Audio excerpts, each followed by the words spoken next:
The cockpit screamed a warning, a piercing shriek that vibrated through Commander Thorne's bones. He wrestled the yoke, sweat stinging his eyes, while the crimson sands of Iridius whipped past the viewport at speeds that defied physics. Beside him, High Priestess Vala wasn't chanting her people's litanies of destruction.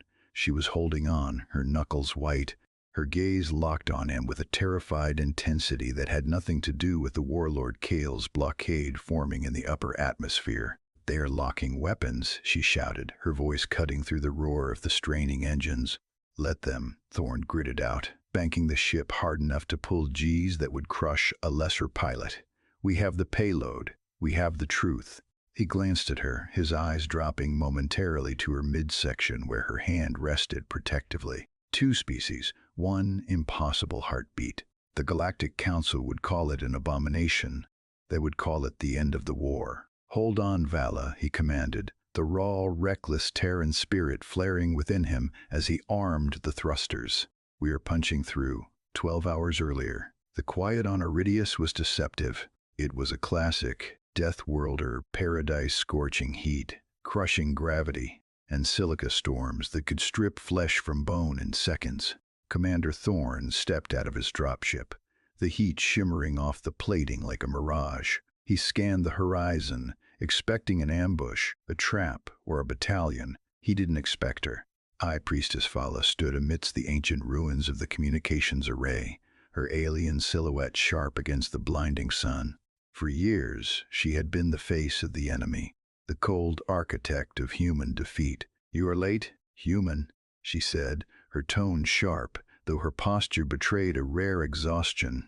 "And you are far from home," Thorne countered, hand hovering near his holster. Diplomacy failed, but biology found a way to bring them to this desolate rock. They were investigating a silent outpost, a supposed neutral zone where the signals had simply stopped. But as Thorne scanned the perimeter, the trap sprung, not from Vala, but from the sky above. Sabotage charges detonated the dropship's fuel cells, the explosion throwing them both to the ground. "Kale," Vala hissed, looking up as a containment field flickered into existence, sealing them in the valley. "We need cover," Thorne barked, grabbing her arm to haul her up. The contact sent a jolt through him, a strange static electricity that shouldn't have been possible between their species. She didn't pull away. They retreated into a subterranean bunker as the radiation storm, the planet's unique signature, began to rise. This wasn't a pristine science fiction story from the Golden Age archives. This was gritty reality. The radiation here was known to warp shielding, but as they sat in the dim light, Thorne realized it was doing something else entirely. "The environmental variables can theoretically alter biological imperatives," the briefing had said. He hadn't realized it meant this. The air in the bunker grew heavy, charged with the magnetic tension that blurred the line between combat and something far more primal. "They call you Space Orcs," Vala murmured, her defenses lowering as the fever of the radiation took hold. "Brutes, monsters. And you are the apex predator," Thorne replied, his voice rough. He knelt beside her, checking her vitals, his hand brushing against her neck. The heat radiating off her was intoxicating. Yet here we are, hiding from the same hunter. Political polarization often relies on maintaining the otherness of the enemy, but in the heat of that bunker, the otherness evaporated. Common survival instincts often override historical prejudices. Thorne looked at her, really looked at her, and saw not a high priestess, but a survivor. The hatred that had fueled their war for a decade was replaced by a sudden, terrifying clarity.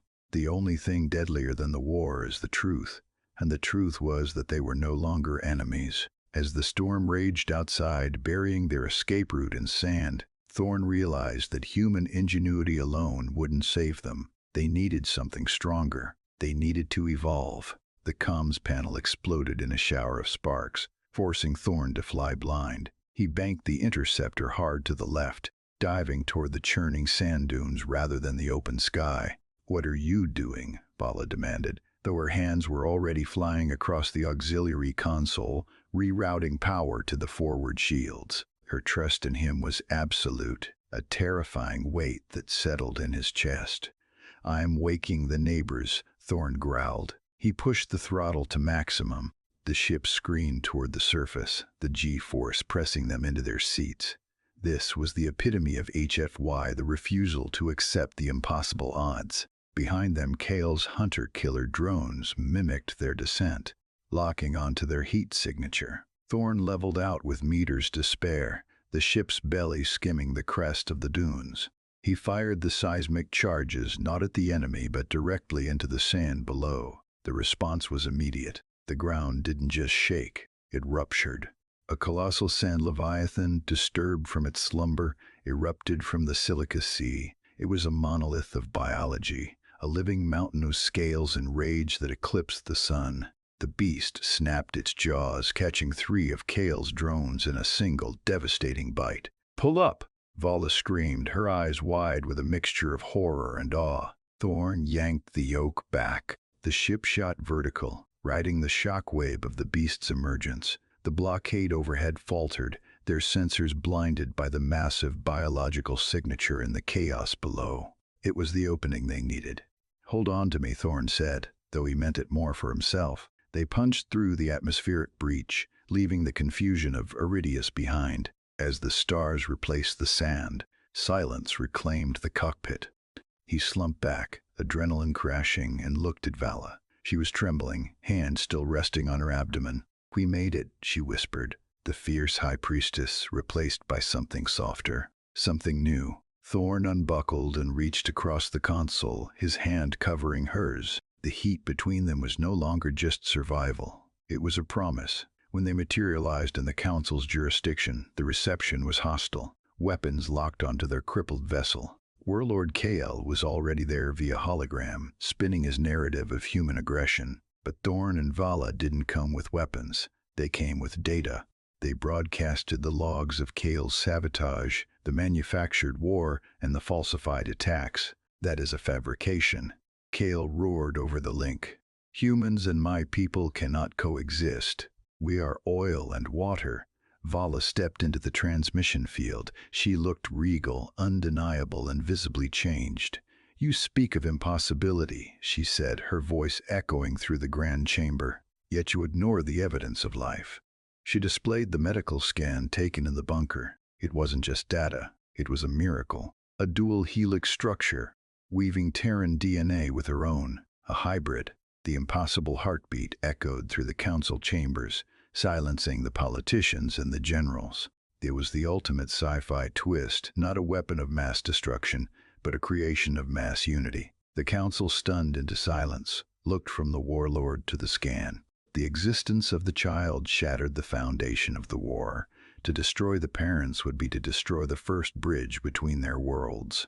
"Humanity has a saying," Thorn said, his voice steady as he stood beside her. "A unified front against the galaxy. Life finds a way." Kale's transmission was cut. The blockade orders were rescinded. As the ceasefire orders flooded the channels, Thorn looked at Vala. They had won the battle, but the real challenge, raising a child of 2 worlds, was just beginning.